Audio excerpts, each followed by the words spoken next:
And welcome to all of you. One of the questions that I always like to ask when considering action or inaction as a member of Congress is, how does this hearing, this bill, or this regulation create jobs and grow the economy in my district of St. Louis, Missouri, and across the nation?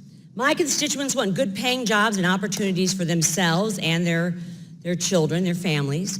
Mr. Solomon, the only one, Mr. Mooney, you're blocking my way.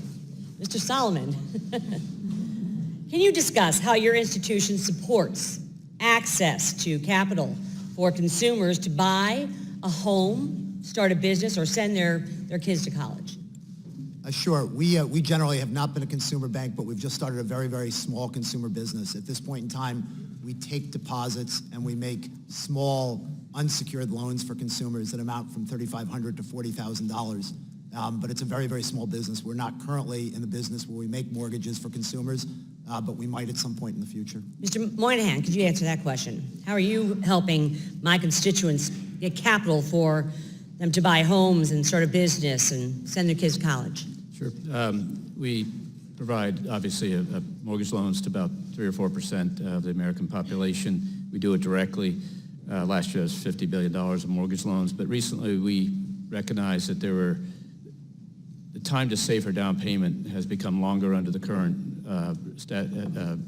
rules and regulations. So we built a $5 billion program to speed up the time to help people who may not be advantaged by having parents or someone who could give them the money. It's down payment assistance. It's 3% down, and that goes on our balance sheet.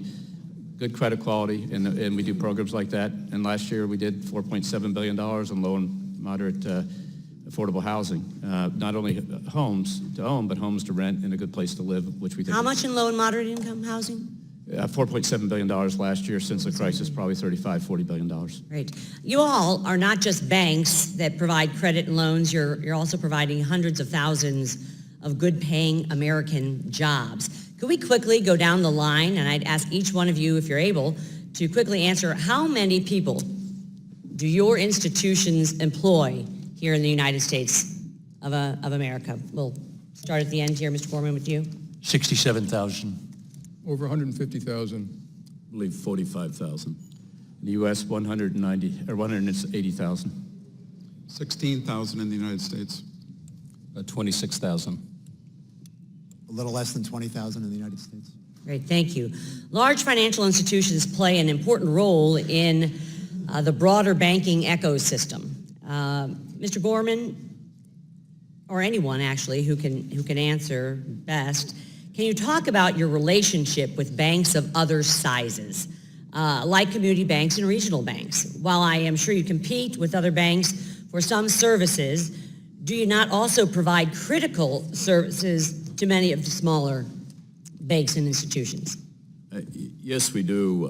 We engage in a number of activities for them, whether it's raising capital, helping them manage their liquidity, providing various forms of financial advice, and being there as a participant in the markets with other financial institutions. A lot of the smaller financial institutions don't have the technology, some of the capability that the large institutions are blessed to have simply because of their scale.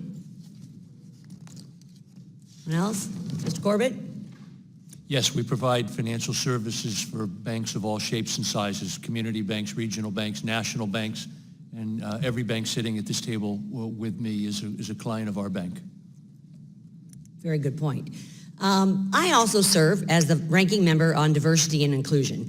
Mr. Moynihan, who drives diversity and inclusion at Bank of America? I do, and the other management team members drive it. You know, it's interesting. Most people talk about diversity and inclusion as a kind of an HR issue. Why is it important to you as a CEO and to the business?